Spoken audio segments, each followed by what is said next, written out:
புலமை கண்டு அழகு மிகும் குழந்தை என மகிழேறி வந்த குமரன் ஆதிசிவன் பிள்ளையன ஆனைமுகன் தம்பியன ஞான பழமான முதல்வன்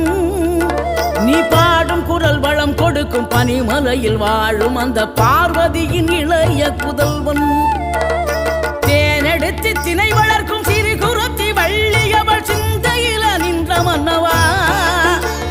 நீ நாடி வரும் பக்தர்களின் நாட்டம் அதை தனித்தருளும் ஞான குருநாதன் அல்லவா ஞான குருநாதன் அல்லவா